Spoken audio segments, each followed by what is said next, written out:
Eu sou a Laura, tenho 34 anos, sou enfermeira e já vi coisas que me marcaram para sempre, mas nada me preparou para a noite em que eu queimei o crucifixo que minha avó deixou e, algumas horas depois, encontrei esse mesmo crucifixo inteiro sobre a minha mesa, como se nada tivesse acontecido. O que eu vou contar agora mexe com a minha fé, com a minha razão e com tudo que eu julgava saber sobre o limite entre ciência e mistério. Se você quer ouvir relatos reais de fé, dúvida e sinais inexplicáveis, fica comigo até o fim deste vídeo e, se puder, se inscreve no canal. Vou dividir a história do começo ao fim com o máximo de verdade possível. Era o meu 12º plantão seguido. Chovia muito naquela noite. Uma chuva miúda que parece limpar as bordas das cidades e, ao mesmo tempo, entristecer os olhos das pessoas. Entrei no hospital às 18 horas. Já estava cansada, cansaço de corpo e de alma. A enfermaria estava apertada, cheirando a álcool e cola de curativo, com turnos que atravessavam dias e noites sem dar tempo para pensar. Às 0h30, a ambulância trouxe uma criança. O nome dele era Miguel, 7 anos. O rosto do menino ainda sujo, a blusa rasgada, uma mancha de sangue secando no ombro. A mãe, uma mulher jovem, vinha em estado de choque. Ela repetia, sem perceber, pequenas orações que saíam como um fio de voz. Nossa Senhora, Nossa Senhora. O trauma veio de fora, colisão, impacto. O corpo de Miguel estava quente demais quando colocaram ele na maca. Os paramédicos disseram que chegaram a fazer intubação no caminho, que o menino teve parada, que trouxeram retorno de pulso, mas que tudo mudou ao chegar. A sala virou um quarteto de ações coordenadas. Dr. Henrique assumiu a linha e deu as ordens com a calma tensa de quem sabe que cada segundo conta. Joana, a técnica, preparou o desfibrilador. Eu segurei a mão de Miguel para achar um lugar onde apertar, onde tocar, como se o contato pudesse lembrar o corpo a viver. Nós fizemos tudo o que a ciência manda. Compressões, doses de adrenalina, ventilação mecânica, sedação, tentativa de cardioversão. Eu contei as compressões em séries de 30, contei como quem recitasse um mantra. O monitor piscou, mostrou ritmo, mudou e depois estacionou. Às 02h07, o relógio da sala de emergência marcou 02h07 e o monitor se manteve em linha reta. Foi um momento que ninguém quer enfrentar. O médico deu voz ao que o corpo já dizia. Declaração de óbito às 02h07. Eu sei a hora, não vou esquecer essa hora. Quando você lida com a morte habitualmente, aprende a colocar um mecanismo de contenção. Respiramos fundo, fazemos os procedimentos, encaminhamos a família, registramos no prontuário. Mas naquela madrugada não havia jogo de equipe que segurasse o meu nervo exposto. Eu fui até a sala de comum, peguei o crucifixo de madeira que minha avó me deu quando eu tinha 15 anos, era pequeno, rústico, com a madeira já marcada pelos anos e uma lasquinha no braço esquerdo, e levei para casa. Levei porque precisava de algo sólido, algum pedaço do mundo que tivesse sobrevivido a tempo suficiente para ser herdado. Só que, quando fechei a porta do apartamento, aquela herança pesada colidiu com o peso de ter um menino morto sobre meus cuidados. Minha avó, Maria, era uma mulher de pouca fala e muitas rezas. Ela me deu aquele crucifixo com uma frase repetida: "Guarda isso, menina. Em tempos ruins, segure o que te foi dado." Por isso a sensação de traição foi tão aguda. Eu me senti traída por tudo. Por Deus, se existia, pela fragilidade do corpo humano, pelo sistema que pareceu falhar. A raiva começou como um ruído distante e foi crescendo até virar algo me consumindo. Não sei bem explicar a sequência exata, só lembro do som da chuva na janela, das luzes da cidade que tremelicavam e da minha reação feita mais de impulso do que de raciocínio. Peguei o crucifixo, apoiei sobre a pia da cozinha. Olhei para ele até perceber que não via mais a madeira, via a minha avó em atitudes pequenas, via a minha própria impotência multiplicada. Acendi um fósforo. Não foi um ato pensado, foi um grito velho que minha garganta não suportou segurar. A chama alcançou a madeira. O cheiro que saiu primeiro foi um cheiro de casa velha, de lenha queimada. Em seguida, o cheiro forte e seco de madeira carbonizada. Vi a cruz se curvar um pouco com o calor, a figura de Cristo escurecer, a ponta virar pó. As cinzas caíram na pia com um ruído seco. Senti algo dentro de mim ceder, como se ao destruir aquele objeto, eu pudesse destruir também a lembrança, a acusação. Era uma tentativa de apagar uma dor que parecia me queimar por dentro. Não quero romantizar a queima, foi vergonhoso. Quando a chama se apagou, eu larguei o que sobrou na pia, me lavei as mãos como quem tenta lavar pecados e fui me deitar. Lembro de ter pensado que estava fazendo sentido naquele momento. Se o símbolo não mais servia, se Deus não intervia, por que guardar amuletos? A vergonha veio depois, como seringas de culpa. A imagem da avó me perseguiu em flashes. O olhar tranquilo dela, o silêncio ocupado por reza sem alarde. Eu adormeci com uma mistura de sono físico e um turbilhão de arrepios, uma exaustão que parecia tecer sonhos difíceis de distinguir da vigília. Acordei com uma luz. Não era a luz amarela e trêmula da lâmpada do quarto, era uma claridade prateada, fina, que entrou pela fresta das cortinas como se desenhasse caminhos sobre os móveis.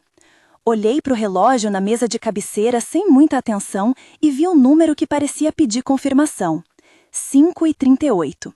Levantei de sopetão com o coração acelerado, não por medo no começo, mas por um pressentimento que eu não tinha palavras. A casa estava quieta, a chuva havia diminuído, o ar trazia um cheiro que me parecia ao mesmo tempo antigo e estranho. Uma nota de incenso, mas não de vela barata, algo mais puro, mais vegetal, como quando alguém queima ervas na cozinha de casa em dia de festa. No corredor, vi o quadro do beato Carlo Acutis que eu tivera por anos numa prateleira. Era um retrato simples, impresso em papel de fotografia, colocado ali porque há tempos eu vinha me interessando pela sua história. Um jovem que uniu fé e tecnologia, que falava de evangelização com naturalidade. Naquela manhã, a foto tinha um brilho que não combinava com a luz do corredor. Era como se o quadro emanasse um véu luminoso prateado por sua volta. Eu parei e um silêncio pesado de reverência caiu sobre mim. Não sei se fechei os olhos, acho que senti que não devia movê-los. Uma sensação de paz cobriu meu peito, como se alguém de estatura imensa estivesse pousando uma mão sobre o meu ombro. Não foi uma voz, não foi uma visão de rosto, foi uma presença com traços maternos. Isso é a única palavra que encontro, maternal. Eu respirei e naquele ar senti uma pulsação mais lenta, uma calma que me sonegava qualquer argumento. Ainda meio zonza, fui até a cozinha para ver o estrago que eu havia feito. A pia mostrava cinzas espalhadas, marcas pretas. A sensação de alívio que eu tivera ao destruir o crucifixo me parecia agora um erro. E então vi o impossível. Em cima da mesa onde eu deixara as cinzas estava o crucifixo, inteiro, a madeira intacta, com a marca de losango que há muito envelheceu, com a lasca no braço esquerdo que sempre me incomodara. Não havia sinal de queimado, nem de fuligem, nada que lembrasse a realidade que eu deixara 2 horas antes. Pisquei os olhos, acheguei, encostei os dedos na madeira. Estava morna, não fria, sem cheiro de queima. A figura de Cristo estava exatamente como sempre estivera, como se a minha ação houvesse sido somente uma sombra sobre o tempo. Olhei para o relógio de novo. O visor marcava 5h40. 2 minutos. Apenas 2 minutos entre o despertar e a comprovação do que meus olhos diziam. A sensação que me invadiu foi de paralisia. Não me recordo de ter rezado em voz alta, talvez tenha murmurado algo que parecia uma pergunta sem verbo. O que é isso? Foi o que consegui articular. A casa parecia cheia, não de pessoas, mas de uma presença suave que me envolvia. Eu senti, na pele, o cheiro que vinha do corredor, incenso misturado a uma nota que lembrava flor de laranjeira, algo que me puxou à memória da missa de infância com a minha avó, dos bancos frios da capela do bairro, do canto daqueles que rezavam pela cura de pessoas. Por instinto, peguei o quadro de Carlo Acutis e aproximei do crucifixo. O ar entre ambos parecia vibrar.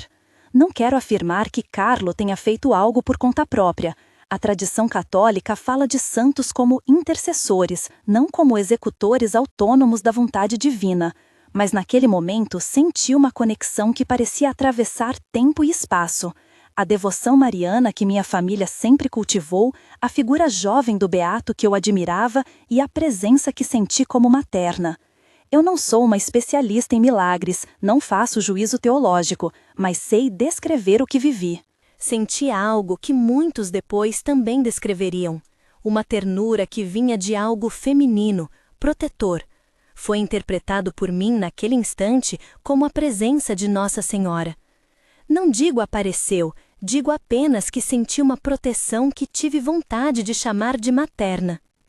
Fiquei ali imóvel durante alguns minutos que a razão queria reduzir a segundos, mas que a experiência ampliou até parecer uma eternidade cúmplice. A casa estava engolida por essa luz prateada e cada móvel ganhou contorno como se o mundo tivesse sido limpo de presságios de mal. Lembrei com uma clareza absurda de uma frase da minha avó. Quando Deus quer falar, Ele dá um sinal que a gente entende como se fosse um abraço. A frase parecia menos tola nesse instante. Não sei dizer se foi orgulho ferido, remorso, medo do desconhecido ou a crença que voltou escreveu dentro de mim uma confissão que eu vinha recusando. Não era só raiva que me guiara, era um cansaço que precisava de sentido. Não consegui dormir novamente. Sentei à mesa, observei o crucifixo, o quadro, o relógio. Pensei em voltar correndo para o hospital, em me enfiar na madrugada e pedir desculpas a cada superfície daquele centro de trauma por não ter conseguido salvar Miguel. Pensei também em esconder o que acontecera, em rasgar a história e guardá-la no bolso como uma culpa secreta. O corpo da mãe do menino me veio em memória. Os olhos tão abertos que pareciam procurar por algo fora do corpo, o fio de saliva na boca, as preces repetidas como um dodorente. Estava tudo misturado, a imagem de Miguel, as cinzas apagadas na pia, a madeira íntegra, a luz prateada, a memória da minha avó, o quadro de Carlo brilhando como se tivesse tomado vida. Tudo isso me empurrou para fora do quarto, até a sala, até a janela, até a rua molhada. Era quase hora de o dia nascer. A clareira que antecede a manhã estava no céu, uma faixa cinzenta e pálida. Eu sabia que o hospital precisava de mim, mesmo que eu me sentisse um estilhaço. Mas havia algo a fazer antes de qualquer retorno. Precisei tocar a madeira como uma reverência mal articulada, como se pedisse licença ao objeto ou a algo por trás dele para que me perdoasse. Eu não sabia a quem pedir perdão. Talvez a minha avó, talvez ao menino, talvez a mim mesma. Pus o crucifixo no bolso da blusa, quase por instinto de guardá-lo, e saí para caminhar 5 minutos no condomínio. A chuva era só lembrança, o asfalto brilhava. No caminho de volta pensei na equipe, em Dr. Henrique com a cara marcada pela responsabilidade, em Joana com as mãos que tremiam um pouco quando pegou o estetoscópio, em doutora Mariana que cuidaria da papelada e do contato com a família. Pensei também no que diria se alguém me visse com o crucifixo na mão. O que aconteceu? Você queimou e agora está inteiro? E o que eu responderia? Eu não queria que pensassem que eu ganhei a razão de quem acreditávamos. Eu sabia que minha história poderia soar como conto ou delírio. Por isso, mantive o silêncio por mais alguns minutos, tentando medir o que era verdade e o que era impulso. Voltei para o apartamento. Sentei novamente com o crucifixo no colo. Aquela madeira leve parecia mais densa que antes, como se tivesse incorporado algo. A minha respiração estava mais lenta, o corpo menos tenso. Pensei no que a ciência diria: análise da madeira, verificação de carbono, exame de fibras. Pensei também no que a fé diria: intercessão, sinal, impulso de esperança. Nenhuma resposta parecia satisfazer o embate que eu sentia internamente. O que me restava, naquele ponto, era a necessidade de testemunhar aquilo que vira, não para legitimar, mas para registrar a minha dúvida e a minha admiração. Horas depois, ainda antes do sol romper em definitivo, peguei o crucifixo e o coloquei em cima do travesseiro. Um ato infantil, talvez, de quem queria proteger a coisa que protegia. Sentei em frente ao quadro de Carlo e fiquei imaginando histórias que eu não sabia contar. Meu telefone estava no modo silencioso. Havia, naquele instante, uma sensação de que algo maior estava em curso, mas eu não sabia se era algo bom ou apenas um mecanismo do meu próprio coração para sobreviver à noite. Eu não sabia, e talvez essa seja a parte mais humana de toda essa história. Viver a incerteza com um pouco mais de humildade do que eu tinha antes. Quando o relógio marcou 08h15, eu estava sentada com o crucifixo entre as mãos, olhando para a porta. Não havia qualquer sinal de que o mundo tivesse se reordenado ao meu redor, e ainda assim havia uma expectativa indefinível, como se um segundo capítulo estivesse esperando para ser escrito. Eu não sabia que, alguns minutos depois, o telefone do meu plantão tocaria com uma notícia que mudaria tudo outra vez. Mas isso é outra parte da história, e eu, Laura, ainda sentia o gosto na boca do que a madrugada me dera, o sabor doce e ácido de arrependimento, o calor da presença que não sei definir e a consciência clara de que o mundo é mais frágil e mais cheio de mistérios do que eu jamais me permitia acreditar. O telefone tocou enquanto eu ainda segurava o crucifixo na mão, como se as duas coisas, o objeto e a voz do aparelho, competissem por uma urgência que eu não sabia administrar. Atendi sem pensar muito. Do outro lado, a voz de Dr. Henrique vinha seca, profissional, mas havia um tremor que eu poderia identificar mesmo ao telefone. Laura, veio um sinal de estabilidade. O monitor voltou a mostrar atividade. Minha cabeça precisou de um segundo para encaixar as palavras. Como assim? Consegui perguntar. Ele repetiu o que eu já estava ouvindo, só que agora com nomes e números. Miguel apresentou sinais vitais. Tivemos retorno espontâneo de circulação. Está consciente, está respirando espontaneamente. Peço que volte ao hospital. Fechei os dedos sobre a madeira do crucifixo como se fosse um botão de emergência. O relógio do meu celular marcava 8h23, mas eu me agarrei à lembrança do tempo que já me assombrava, 02h07, como quem segura a borda de um precipício para não despencar. Não sabia se corria, se tremia, se agradecia em silêncio. A única coisa certa era que precisava estar lá. Troquei de roupa num impulso, lavei o rosto com água fria, botei o crucifixo no bolso da jaqueta e saí. No caminho para o hospital, a cidade parecia a mesma de sempre. Ônibus lotados, gente que ia trabalhar, cafés que abriam. Para mim, tudo parecia deslocado. Passei a noite inteira conhecendo a morte de perto e agora tinha de lidar com a loucura de uma vida que voltava. Cheguei na emergência com o ar cortado. Dr. Henrique estava na entrada e não havia alarde em seu rosto, apenas aquele peso de quem viu de perto o limite entre o que é possível e o que não é. Eles me chamaram para a sala onde Miguel estava. A mãe aguardava sentada, o rosto inchado de choro, as mãos entrelaçadas numa toalha. Ao me ver, ela se levantou num sobressalto e veio até mim como uma onda descontrolada. Agarrou meu braço com força, puxou-me para perto e antes que eu pudesse dizer qualquer coisa, desabou em pranto. Ele voltou, repetia, num misto de incredulidade e gratidão. Eu não sabia onde me enfiar. A culpa pela queima do crucifixo e o espanto por ter encontrado o objeto restaurado se embaralhavam numa confusão que só me permitia ficar de pé. Miguel estava num leito de observação. Ainda frágil, pálido, mas respirava sozinho. Reagia a estímulos e abriu os olhos quando a mãe o chamou pelo nome. Dr. Roberto, o cardiologista, estava ao lado da cama examinando o prontuário.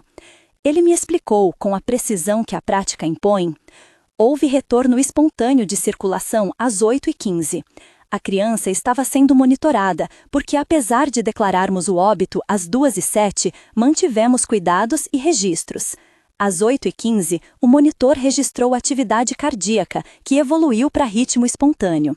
Fizemos a intubação preventiva, exames de imagem, tomografia de crânio, eletroencefalograma e até o momento não há sinais de dano cerebral anóxico significativo.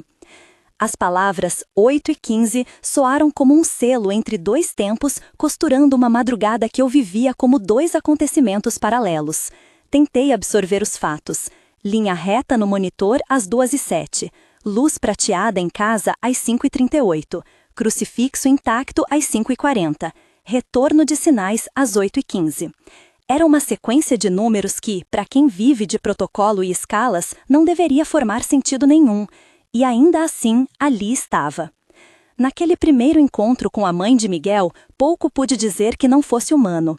Ela me apertava a mão com força, repetindo um obrigada que parecia querer transformar todas as falhas e os remédios e as doses em gratidão simples. Eu tentei beijar a testa de Miguel. Ele apertou o dedo indicador na minha mão e murmurou algo inaudível, um sopro infantil que fez minhas pernas tremerem de emoção. Alguém na sala mencionou que, quando os paramédicos trouxeram a criança, encontraram um bilhetinho dobrado no bolso da camisa, uma pequena imagem impressa do beato Carlo Acutis, provavelmente colocada ali pela mãe ou por alguém que o acompanhava. Mais tarde entenderíamos que esse bilhete seria um dos elementos que a equipe e a comissão eclesial considerariam com atenção. Os exames correram. A tomografia não mostrou lesões evidentes, o EEG não indicou atividade convulsiva persistente e a ressonância magnética feita com calma durante o dia não apontou dano maciço compatível com uma falha prolongada de oxigenação. Em linguagem menos técnica, os especialistas não detectaram aquela destruição cerebral que a gente, às vezes, espera após uma parada tão longa. Dr. Roberto e a equipe não celebraram, ninguém ali queria anunciar vitória antes da hora, mas havia um espanto contido, uma perplexidade clínica que não se disfarçava. Com o passar das horas, formou-se no hospital uma pequena comissão para verificar tudo o que podia ser verificado: horários, registros, curativos, relatórios dos paramédicos, imagens das câmeras internas. Doutora Mariana, diretora clínica, convocou a equipe para a revista formal. Perguntaram na recepção quem havia visto o que aconteceu, quem guardara documentos e pediram que tudo fosse arquivado. Eu me ofereci para relatar o que vivenciara naquela madrugada, a sequência desde a chegada de Miguel até a declaração de óbito, e escrevi tudo em detalhes, inclusive meus atos posteriores, a queima do crucifixo, o despertar às 5h38 e o crucifixo na mesa às 5h40. Entreguei o meu relato com as mãos ainda tremendo. A notícia sobre a estampa de Carlo Acutis no bolso do menino correu rápido entre os corredores e chegou ao padre João Miguel, que fora chamado como perito eclesial para observar e orientar. Padre João é um homem que tem formação acadêmica em ciências religiosas e prática pastoral com comunidades. Veio com discrição, sem espetáculo e subiu ao leito para conversar com a família e comigo. Havia prudência em sua voz. Vamos documentar tudo. O primeiro passo é guardar cada pedaço da história com cuidado. Precisamos de fatos para encaminhar qualquer coisa à avaliação diocesana.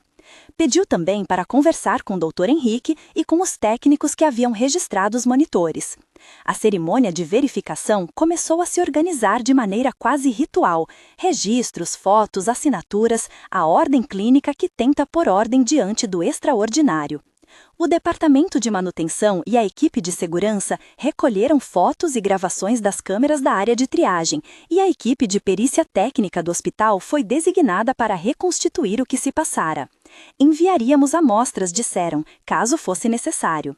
O nome Carlo Acutis começou a aparecer em vários relatórios, não como causa, mas como elemento de contexto: o bilhete no bolso de Miguel, o quadro luminoso na casa de Laura, a devoção pessoal da família. A imprensa local tomou conhecimento de forma cautelosa. Alguém do hospital fez uma nota pedindo discrição e respeito à investigação.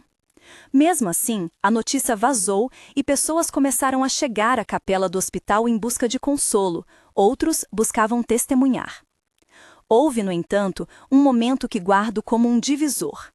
O padre João me chamou numa sala reservada com uma janela que dava para o pátio interno. Ele falou pouco, com a gravidade de quem já viu vários casos onde o desejo de transformar dor em manchete pode ferir o que é sagrado na vida das pessoas. Laura, disse ele, O que você descreveu, sua raiva, sua tentativa de rasgar a dor com fogo, isso é humano. A forma como Deus encontra os corações é sempre misteriosa, e não costumo me apressar em julgar. Mas preciso que saiba. Há algo aqui que merece ser guardado com cuidado.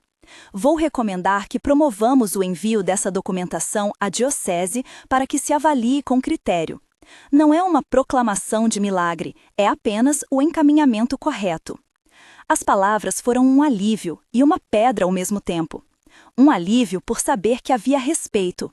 Uma pedra porque me lembraram que reconheceria minha própria culpa e também a responsabilidade de não transformar tudo em espetáculo. Enquanto isso, a análise do crucifixo passou por uma rotina científica que me surpreendeu pelo rigor. Coletaram fotos da pia, amostras das cinzas que eu afirmava ter deixado e realizaram uma inspeção técnica do objeto quando eu o levei ao hospital. Uma equipe de laboratório entrou em contato com um instituto parceiro para analisar se havia sinal de queimadura, marcas de calor, alterações da estrutura da madeira. O laudo preliminar registrou algo que, para uma perícia, é frio e categórico. Havia evidências de combustão em parte dos resíduos recolhidos da pia, restos carbonizados e partículas que correspondiam à madeira queimada. Ao mesmo tempo, o objeto em mãos, fotografado e examinado no mesmo dia, apresentava-se íntegro, com a mesma lasca antiga e sem escoriações de calor.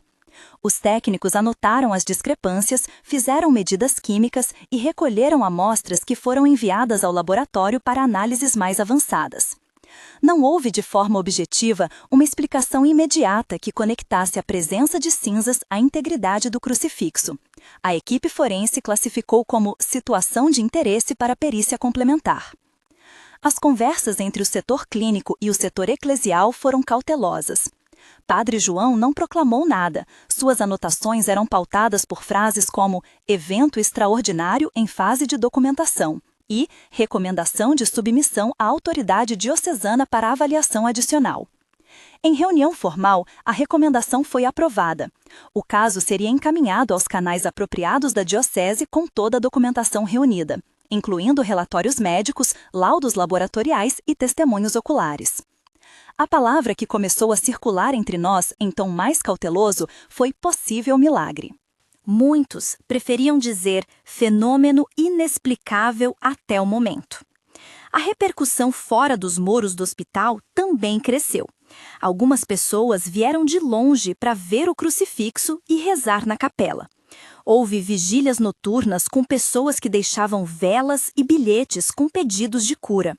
A direção do hospital, preocupada com a integridade do ambiente e com o respeito à família, decidiu fazer da capela um espaço de escuta, onde o crucifixo passou a ficar por tempo determinado sob custódia, com horário de visita controlado. Pediram silêncio e respeito. Algumas famílias encontraram ali um consolo que não sabiam nomear. Não faltaram comentários de ceticismo. Jornalistas questionaram métodos, estudiosos pediram cautela e alguns, internamente, acharam que aquilo logo viraria uma onda. Ainda assim, a vida das pessoas que precisavam do hospital continuava. Cirurgias, partos, emergências e, entre tudo isso, havia um objeto no centro que atraía e causava debate. Eu fui convocada a depor em mais de uma ocasião, técnica e emocionalmente, para o processo médico-legal e também para compor o dossiê que seguiria a diocese. Relatei tudo, com datas e horários. Não tentei embelezar, escrevi a verdade do meu desencanto, da raiva e do desespero que me fizeram por fogo num símbolo que minha avó deixou. Assinei folhas e concordei com cópias. Sentia que, ao transformar minha prática impensada em documento, estava pagando um preço e, ao mesmo tempo, libertando-me de algo que pesava no peito. Tive de responder perguntas diligentes. Por que levei o crucifixo para casa? Por que acendi o fósforo? Quem viu o quê? Onde deixei as cinzas? Todas as respostas foram colhidas com paciência. Em paralelo, houve um encontro no hospital que não esqueceria. A visita de Miguel, já recuperado o suficiente, alguns dias depois. A mãe trouxe-o para agradecer pessoalmente à equipe. Ele estava mais sorridente, curioso e nos falou de coisas simples de criança, quer comer chocolate, quer voltar a andar de bicicleta. Entre abraços e lágrimas, ele tirou do bolso uma pequena imagem do beato Carlo Acutis e a colocou sobre a mesa, como se aquele papel tivesse algum poder que só as crianças compreendem. A mãe disse com a voz embargada: "A imagem estava ali quando acordei. Eu a tinha colocado na camisa dele sem pensar." Ninguém fez comentários teológicos. Havia apenas uma sensação de que, em algum lugar entre o ordinário e o extraordinário, as histórias das pessoas se encontravam. O que mais me transformou, porém, não foi apenas o episódio público. Foi o processo íntimo e contínuo de encarar meu trabalho com outro olhar. Antes, eu muitas vezes aceitava a morte como parte do ofício, com uma resistência que se traduzia em distanciamento emocional. Depois daquela noite, o afastamento não me servia mais. Eu percebi que não podia apenas contabilizar procedimentos e fichas, precisava estar presente, de um jeito que permitisse tanto a ciência quanto a compaixão. Comecei a passar mais tempo junto às famílias, a explicar procedimentos com calma, a segurar mãos sem pressa. Aprendi a não confundir eficiência com frieza. Se antes eu acreditava que o profissionalismo exigia contenção total, agora via que a fragilidade humana pede presença, que muitas vezes é cura, tanto quanto o remédio adequado. Padre João, ao acompanhar a movimentação em torno do caso, me procurou algumas vezes para conversar. Evitou quaisquer afirmações grandiosas, suas reflexões eram sobre humildade. O mistério não pede explicação para todos os lados. Às vezes, nos pede reverência, dizia ele. Numa tarde, fomos à capela ver o crucifixo colocado em uma pequena urna, iluminado por uma vela. Não era uma exposição para espetáculo, mas um gesto de respeito. Algumas pessoas deixavam flores, outras deixavam bilhetes. Eu lia alguns e chorava por dentro, pedidos por curas, agradecimentos por milagres já vividos, confissões de perdão. A capela virou um ponto de encontro entre dor e esperança, e eu senti que, de alguma forma, tudo o que havia destruído e depois visto intacto me ensinou uma lição que eu levaria para o resto da vida. A imprensa voltou algumas vezes, e o caso adquiriu camadas novas, entrevistas, reportagens e até buscas por especialistas que pudessem explicar o que acontecera com o crucifixo. Houve tentativas de análise técnica adicional por institutos independentes, e esses testes só reforçaram a peculiaridade. Registros da pia com cinzas, sinais de combustão nas fotos e o objeto preservado quando apresentado. Em linguagem cuidadosa, os laudos afirmavam que havia material compatível com queima entre os resíduos analisados e, simultaneamente, que o objeto não apresentava vestígios de calor que justificassem ter sido, naquele estado, reduzido a cinzas. A contradição foi registrada e constou nos autos que posteriormente seguiriam para a diocese. A diocese, depois de receber a documentação, abriu um procedimento de estudo preliminar e designou uma comissão para analisar o caso. Padre João me informou que levaria os documentos e que a comissão seguiria critérios canônicos, exames, testemunhos, laudos periciais. Novamente ouvi o termo possível milagre em boca de quem tinha a prudência pastoral como regra de trabalho. Não houve, em nenhum momento, declaração oficial de que algo fora autorizado como milagre pela Igreja. Houve, sim, um interesse formal em estudar o acontecimento com seriedade. Nesse intervalo, as pessoas que vinham ao hospital traziam suas histórias. Profissionais de outros setores contaram que haviam presenciado pequenos acontecimentos de paz ou de conversão pessoal ao ver o crucifixo. Alguns pacientes relatavam que sentiram consolo ao se ajoelharem na capela. Comecei a perceber que a experiência não se resumia ao objeto restaurado. Criara-se um clima de reverência que, de forma discreta, tocava corações. Isso não quer dizer que todos acreditassem do mesmo jeito. Havia dúvidas, desconfiança, ceticismo. Mas havia também um movimento coletivo de gente que precisava acreditar em algo maior do que o cotidiano. Depois daquele caso, minha vida pessoal também mudou. Passei a manter o crucifixo comigo de modo diferente. Não o escondi, nem o ostentei. Cuidava dele com reverência e, ao mesmo tempo, com a consciência de que era apenas um pedaço de madeira. Comecei a frequentar mais a capela do hospital, não por busca de status espiritual, mas por necessidade de espaço para pensar. E, aos poucos, fui transformando a minha prática profissional. Quando chego ao plantão, não só pego prontuário e estetoscópio, busco lembrar a face das famílias, a história que há por trás de cada corpo. Não é algo que me tornou mística da noite para o dia, é uma adaptação, um novo modo de fazer parceira entre técnica e presença. Houve, entretanto, uma parte do processo que me custou caro, o julgamento público. Recebi mensagens de pessoas que não acreditavam, mensagens ácidas e também cartas cheias de fé. Aprendi a filtrar sem perder sensibilidade. Tive que reaprender a explicar sem fingir respostas fáceis. Quando me perguntam hoje o que aconteceu, respondo com simplicidade. Relato os fatos, digo o que vi, o que senti e deixo claro que existe uma investigação em curso. Nunca afirmo que a igreja decretou milagre, porque não foi o que ocorreu. A diocese tomou sua via canônica com prazos, estudos e com a seriedade que o tema exige. Algumas semanas depois, fui chamada para testemunhar numa reunião pública que a diocese organizou para prestar contas das etapas iniciais da investigação. Havia médicos, leigos, membros do clero e curiosos. Padre João leu em voz alta o que estava sendo feito e quais eram os próximos passos. Quando me perguntaram, falei sem rodeios. Contei minha exaustão, minha raiva, como me deixei levar pela ideia de queimar o símbolo que eu julgava inútil. Pedi perdão em público pela minha impetuosidade e disse que, naquele mesmo gesto, havia também reconhecido um vazio e uma necessidade de mudança. A audiência ficou em silêncio. Alguém me abraçou depois e sussurrou que a confissão era o primeiro passo para quem quer voltar à estrada da humildade. Saí de lá com uma mistura de vergonha libertadora e força renovada. Outra cena que guardo é a visita técnica do perito que havia sido solicitado para examinar o crucifixo a mando da diocese. Ele era um homem calmo, de fala pausada, que me solicitou detalhes minuciosos sobre a sequência, horário, fósforo usado, tempo aproximado de queima, aparência das cinzas.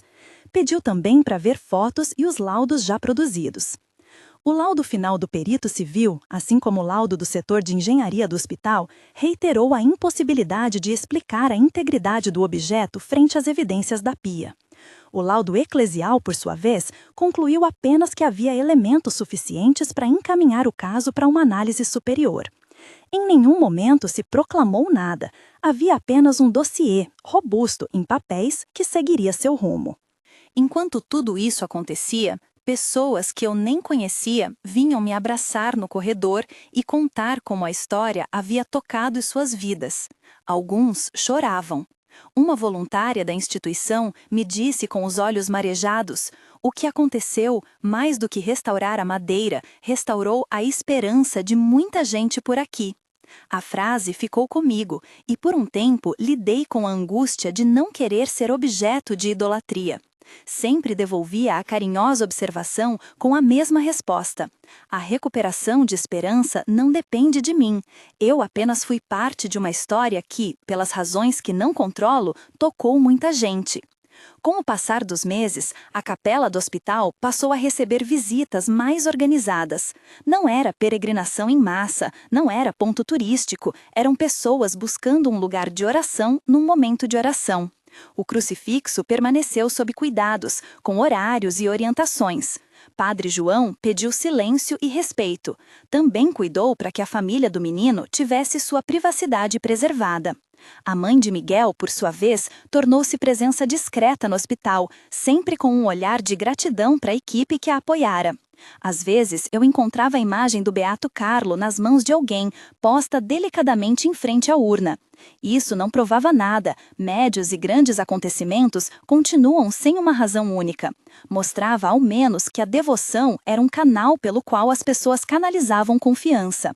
No meu trabalho cotidiano, a repercussão transformou-se em senso de responsabilidade renovada. Recebi convites para participar de rodas de conversa sobre cuidado paliativo, sobre a dimensão espiritual na assistência à saúde, e aceitei alguns 3 ou 4 que me tocaram. Procurei sempre tomar um tom de quem viveu e aprendeu, não de quem ensina de cima.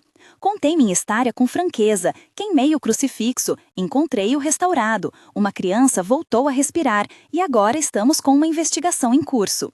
Falei do impacto emocional sobre a equipe e do cuidado que é preciso ter para não transformar sofrimento em espetáculo.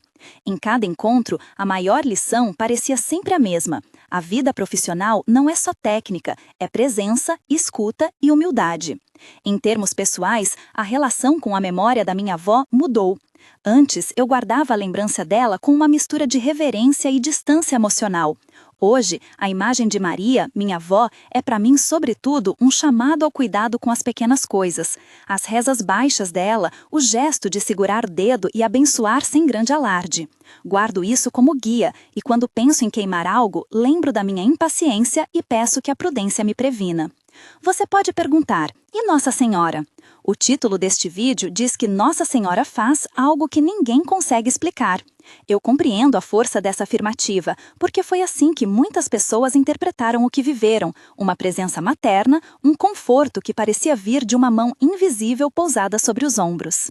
Pessoalmente, senti aquilo como um afago, algo de natureza maternal que me acalmou numa hora de desespero. Padre João e a família de Miguel também mencionaram, em diferentes momentos, que muitos sentiram a presença da Virgem de maneira confortadora. Mas sempre com cautela, ninguém declarou aparição, ninguém disse que houve manifestação oficial. A tradição católica fala de intercessão.